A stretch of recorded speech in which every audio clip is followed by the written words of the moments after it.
Today, let's talk about how to answer customer service emails when they come in on your dropshipping store. There's a few different ways of doing so, but all are very important. And if you guys are new to the channel, welcome. My name is Alex. I cover all things ecom here. So if you guys find any value whatsoever in this video, remember to leave a like and subscribe for plenty more. And with that being said, let's get started. Okay, so first let's talk about why it's so important to respond to all of your customer emails and resolve any issues right away. So if you guys aren't responding to your customers regarding their order and its whereabouts or anything like that, they're most likely going to turn to their bank next. So they're going to be calling their bank, they're going to be overturning the charge on their card and disputing it. You do have some time to gather evidence and fight the dispute and overturn your money, but you want to avoid all of this up front to begin with.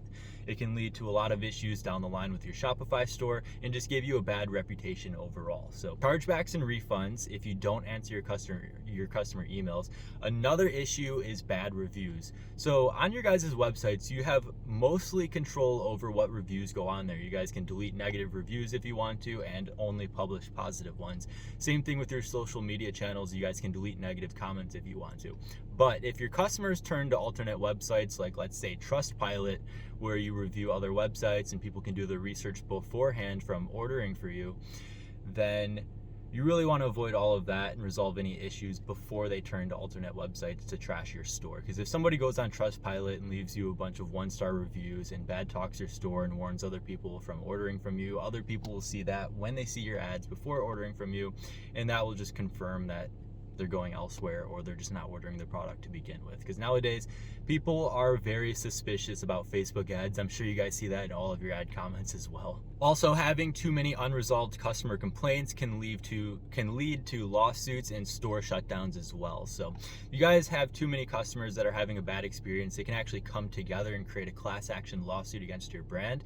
And if you guys don't have the right structuring in place, like an LLC or a corporation of some kind, then that might fall back on you and you could lose all of your assets. So that's one thing you want to avoid. You definitely want to structure it right with taxes up front. I'm not going to go too far into depth in this video about that, but it's definitely something we'll cover soon. But you want to avoid lawsuits. You want to resolve any customer complaints and issue any refunds that you need to beforehand, before lawyers start getting involved. And same thing, too many customer complaints can actually lead to Shopify shutting down your store. So what you really want to do is provide the best customer experience around. So you want to provide a better customer experience than any of your competitors and any other similar brands, because you're really not trying to go for a one-time customer here, someone that sees your ad on Facebook, clicks order, has a bad experience and tells everybody else not to order from you and never orders from you again. You want people to spread the word about your brand to their friends, to their family members, place multiple orders, look at all your upsells, look at all your new products that you guys release. You want to build lifetime customers. So you want to provide value to your customer. You want to make sure to resolve any issues, any complaints up front and make it right so that you guys have customers long down the road. Now let's talk about how to actually handle these emails and what to do when they start coming in. So I made an entire video about common responses to common customer complaints or common customer emails and what I would personally say to each of those. I'll leave that as the first link in the description if you guys are interested in that. But let's talk about actual methods to getting your customer emails answered at scale. Now you only want to go through and answer your own customer service emails at the very beginning when you're receiving low volume, because this takes away from other aspects of your store, your marketing, or actually fulfilling orders, or going out and finding new products, your influencer promos, everything like that. If you're sitting there for hours a day answering customer service emails, that really takes away from your productivity. And if you guys want to scale this store down the line, you really need to outsource that. So how do you outsource it?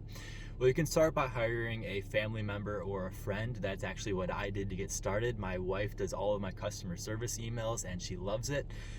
But if you guys want to turn elsewhere, if you guys don't have somebody in your near family or a friend that would want to get started on your dropshipping store with you, you guys can turn to alternate websites like Fiverr, where you guys can actually hire virtual assistants that will work for a certain amount of hours or a certain amount of emails per month for you, and you guys can set up a plan and get that going. So if you guys are interested in hiring virtual assistants from Fiverr, just go ahead and type in like customer service virtual assistant or customer service agent, customer service rep for your dropshipping store on any Fiverr listing, and then you guys should compare and see who you want to go for from there. So make sure to interview them, make sure they'll work well with your brand and work well with you, and that everything you want done is communicated up front so there's no issues down the line with your virtual assistants. Because with virtual assistants, I've definitely gone through quite a few. I'm very fast to hire virtual assistants, but I'm also very fast to fire them if I find out that they're not going to work well for my brand. If you want to skip Fiverr completely, you guys can actually hire an entire customer service agency. So they'll work with you depending on where your brand is at with customer service emails. So if you guys are getting, let's say, 1,000 emails a month,